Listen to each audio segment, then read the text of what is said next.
നിങ്ങൾ water plants വളർത്തുന്ന ആളാണോ? ആമ്പലുകൾ വളർത്തുന്ന ആളാണോ? എങ്കിൽ ഈ വീഡിയോ സ്കിപ്പ് ചെയ്യാൻ പാടില്ല. കാരണം 2 വർഷം മുമ്പുള്ള മഴക്കാലത്ത് എനിക്ക് നഷ്ടമായത് 60,000 രൂപയിൽ കൂടുതൽ വിലമതിപ്പുള്ള ആമ്പലുകളാണ്. നിങ്ങൾക്ക് ആ ഗതി വരാതിരിക്കണം എങ്കിൽ ഈ വീഡിയോ സ്കിപ്പ് ചെയ്യാതെ കാണുക. എല്ലാവർക്കും പുതിയൊരു വീഡിയോയിലേക്ക് സ്വാഗതം.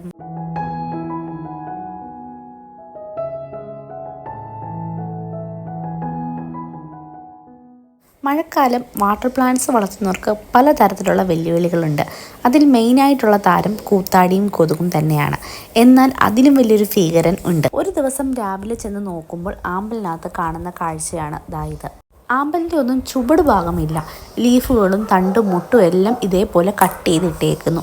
ആദ്യമൊന്നും കാര്യം മനസ്സിലായില്ല എന്താ സംഭവിക്കുന്നതെന്ന്. അടുത്ത ദിവസവും ഈ സെയിം പ്രോസസ്സ് ആവർത്തിച്ചു. എല്ലാ ദിവസവും രാവിലെ ചെന്ന് നോക്കുമ്പോൾ കുറേ പ്ലാന്റ്സ് ഇതേപോലെ കട്ട് ചെയ്ത് ഇട്ടിരുന്നു. ആദ്യത്തെ ദിവസം 1ഉം 2ഉം ചെടികളാണെങ്കിൽ പിന്നത്തെ ദിവസം അതിൻ്റെ 4 ഇരട്ടിയായി. അടുത്ത ദിവസം ഓൾമോസ്റ്റ് എല്ലാ പ്ലാന്റ്സും ഇതേ അവസ്ഥയായി. അങ്ങനെ എനിക്ക് മൊത്തത്തിൽ നഷ്ടമായത് 60,000-ൽ കൂടുതൽ വിലയുള്ള ചെടികളാണ്. മണ്ണിനടിയിലിരിക്കുന്ന ചെടിയുടെ കിഴങ്ങ് ഭാഗം വലിച്ചെടുത്ത് അത് കട്ട് ചെയ്ത് തിന്നുകയാണ്. അതിപ്പം എലിയാണോ അതോ മരപ്പട്ടിയാണോ എന്ത് ജീവിയാണെന്ന് ഫസ്റ്റ് മനസ്സിലായില്ല. പിന്നെയാണ് ഈ മെയിൻ വില്ലനെ കണ്ടെത്തിയത്. ഇവൻ തന്നെ. രാത്രികാലത്തും വെളുപ്പിനും ഞങ്ങൾ കുടുംബത്തോട് പോയി കാത്തിരുന്നാണ് ഇവനെ കണ്ടുപിടിച്ചത്. ആദ്യം ഇതേപോലെ നെറ്റിട്ടത് അതിൻ്റെ മുകളിൽ ഇഷ്ടിക വെച്ചു. പക്ഷെ എവിടെയെങ്കിലും ഒരു ഗ്യാപ്പ് ഉണ്ടാക്കി പിന്നെയും ചെടികൾ നശിപ്പിച്ചുകൊണ്ടേയിരുന്നു. വിഷമിച്ചു കൊല്ലാം അല്ലെ തല്ലിക്കൊല്ലാം എന്ന് വിചാരിച്ചാൽ അഴി എണ്ണാൻ വയ്യ. അതുകൊണ്ട് അതിനും നിർവാഹമില്ല. അറിയാലോ, പെരിച്ചാഴി അല്ലെ എലിവർഗത്തിൽപ്പെട്ടവയും കാക്കയൊക്കെ കൊന്നു കഴിഞ്ഞാൽ ഇപ്പോൾ അത് ശിക്ഷാർഹമാണ്. അവസാനം ഈ ലൈറ്റ് യൂസ് ചെയ്യാൻ തുടങ്ങി. ഇതാണ് ഫിഷിംഗ് നെറ്റ് സിഗ്നൽ ലൈറ്റ്. ഇത് LED ലൈറ്റാണ്. ബോട്ടിലൊക്കെ പോകുന്നവർ യൂസ് ചെയ്യുന്ന, അല്ലെങ്കിൽ ഫിഷിങ്ങിനൊക്കെ വേണ്ടി അവർ യൂസ് ചെയ്യുന്ന ലൈറ്റാണ്. അത് കറക്റ്റ് നമ്മളിവിടെ പാടത്ത് കൃഷി ചെയ്യുന്നവർ രാത്രി കാലങ്ങളിൽ ഇതേലെ ലൈറ്റ് എല്ലാ പാടത്തും വെക്കും. കാരണം നെൽകൃഷിയാണല്ലോ ചെയ്യുന്നത്. അപ്പോൾ നെല്ല് വിതച്ച് കഴിയുമ്പോഴത്തേക്ക് രാത്രി കാലങ്ങളിൽ ഈ പെരിച്ചാഴിയും കൊച്ചെലിയും അതേപോലെ പല കിളികളും ഒക്കെ വന്ന് കൊത്തിപ്പറക്കി തിന്നും. അപ്പോൾ അത് പ്രിവെൻറ്റ് ചെയ്യാൻ വേണ്ടി ഇവരവിടെ വെച്ചിരുന്നത്. അങ്ങനെയാണ് ഞാനിത് ഫസ്റ്റ് ടൈം കാണുന്നത്. അങ്ങനെ അവർ പറഞ്ഞിട്ടാണ് ഞാനും ഈ സാധനം വാങ്ങിച്ചിട്ട് നമ്മുടെ ആമ്പലിൻ്റെ ഇടയിൽ വെക്കുന്നത്. നമ്മുടെ പണ്ടത്തെ ടോർച്ച് ലൈറ്റിൻ്റെ വലിയ ബാറ്ററി ഇല്ലേ, അത്രയുള്ള ബാറ്ററിയാണ് ഇതിന് വേണ്ടത്. 2 ബാറ്ററിയാണ് വേണ്ടത്. ഇതിൻ്റെ ലൈറ്റ് എങ്ങനെയാണെന്ന് വെച്ചാൽ ബ്ലിങ്കിക്കൊണ്ടിരിക്കും. അത് ബ്ലിങ്കിക്കൊണ്ടിരിക്കുന്നത് കാരണം 2 കളർ ലൈറ്റ് ആയിരിക്കും.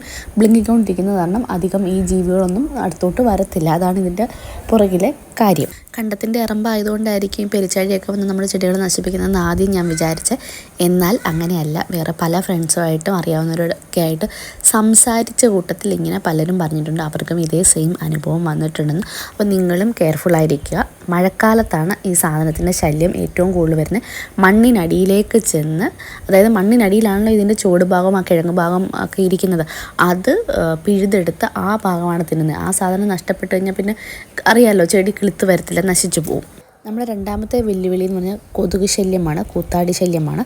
ഈ സാധനം കൊതുക് വന്ന് മുട്ടയിട്ട് കൂത്താടി ആയിക്കഴിഞ്ഞാൽ ഹെൽത്തുകാർ വന്ന് പിടിച്ചു കഴിഞ്ഞാൽ അതിന് ഫൈൻ വേറെ. അതേപോലെ ചിക്കൻ ഗുനിയ, ഡെങ്കിപ്പനി എന്ന് പറഞ്ഞ് പനികൾ ഫുള്ള് നാട്ടിൽ മുഴുവൻ പരക്കുകയാണ്. അപ്പം നമ്മളെക്കൊണ്ട് ഒരു ഉപദ്രവം മറ്റുള്ളവർക്ക് ഉണ്ടാവാതിരിക്കാൻ മാക്സിമം ഒന്നുകിൽ ഇതേപോലെ മീനുകളെ ഇട്ട് കൊടുക്കുക. മീനുകളെ ഇട്ട് കൊടുത്തതെന്ന് പറഞ്ഞാൽ തുറസായ സ്ഥലത്തിരിക്കുന്നതാണെങ്കിൽ കിളികൾ വന്ന് തിന്നിട്ട് പോകും, അത് വേറൊരു കാര്യം.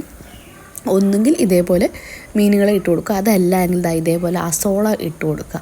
അസോള നിറഞ്ഞു കഴിഞ്ഞാൽ ഉള്ള ഒരു കാര്യം എന്ന് പറഞ്ഞാൽ കൊതുകിന് വന്ന് മുട്ടയിടാൻ പറ്റത്തില്ല. കാരണം ഈ കൂത്താടിക്ക് മേളിൽ വന്നിട്ട് വേണം അതിന് ശ്വാസം എടുക്കാൻ. അപ്പോൾ അത് ഇട്ട് കൊടുത്തു കഴിഞ്ഞാൽ കുറേയൊക്കെ നമുക്ക് ഈ പറഞ്ഞതുപോലെ കൂത്താടിയുടെ ശല്യം ഒഴിവാക്കാം. അതേപോലെ വേപ്പെണ്ണ, നീം ഓയിൽ 1-2 ഡ്രോപ്പ് എല്ലാത്തിനകത്ത് ഒഴിച്ചു കൊടുത്താൽ അതും കൂത്താടികൾ വരത്തില്ല, അതായത് കൊതു വന്ന് മുട്ടയിടത്തില്ല. പിന്നെ ഏറ്റവും നാച്ചുറലായിട്ട് കിട്ടുന്ന ഒരു സാധനമാണ് വാൽമാക്രി, അതായത് തവളയുടെ മുട്ട വിരിഞ്ഞ് ഉണ്ടാവുന്ന സാധനം, തവളയുടെ ലാർവ ഫോമിലുള്ള സാധനം. ആ സാധനം ഉണ്ടെങ്കിലും ഈ പറഞ്ഞ കൂത്താടി വളരത്തില്ല, കൂത്താടിയില്ല, ഇത് കഴിച്ചോളും. അറ്റ്ലീസ്റ്റ് 2 ആഴ്ച കൂടുമ്പം വെള്ളം മാറുവാണെങ്കിൽ നമുക്ക് ഈ ലാർവയെ നശിപ്പിച്ച് കളയാം. അഥവാ ലാർവ ഉണ്ടെങ്കിൽ, അതായത് കൂത്താടി ഉണ്ടെങ്കിൽ അതിനെ നശിപ്പിച്ച് കളയാൻ പറ്റും. അപ്പം വേറൊരു വഴിയില്ലെങ്കിൽ ഇത് വെള്ളം ചേഞ്ച് ചെയ്തുകൊണ്ടിരിക്കുക. 2 വീക്ക് കൂടുമ്പോൾ വെള്ളം ചേഞ്ച് ചെയ്തുകൊണ്ടിരുന്നാൽ ഈ ശല്യം ഒഴിവാക്കാൻ പറ്റും. പെരിച്ചാഴി വന്ന് ചെടി തിന്നാൽ നമുക്ക് മാത്രമേ നഷ്ടമുള്ളൂ. എന്നാൽ കൊതുകും കൂത്താടിയും പെരുത്തു കഴിഞ്ഞാൽ നമ്മുടെ ജീവനും ആപത്താണ്, നമ്മളെപ്പോലെ തന്നെ മറ്റുള്ളവർക്കും അത് ആപത്താണ്. ഹെൽത്തുകാരൻ കാണുമ്പോൾ ഒന്ന് കൂത്താടിയെ കണ്ട് അതോടെ ഈ പരിപാടി നിൽക്കും, നല്ല തുക ഫൈനും കിട്ടും. എന്തായാലും കൂത്താടിയും കൊതുകും പെരുകാതെ എല്ലാവരും ശ്രദ്ധിക്കുക. അപ്പോൾ വീഡിയോ ഇഷ്ടപ്പെട്ടെങ്കിൽ എല്ലാവരും ലൈക്ക് ചെയ്യുക, ഷെയർ ചെയ്യുക, സബ്സ്ക്രൈബ് ചെയ്യുക, നിങ്ങളുടെ കമൻറ്റ്സ് രേഖപ്പെടുത്തുക. അപ്പോൾ അടുത്ത വീഡിയോയുമായിട്ട് എത്രയും പെട്ടെന്ന് കാണാം. അതുവരെ എല്ലാവർക്കും ബൈ.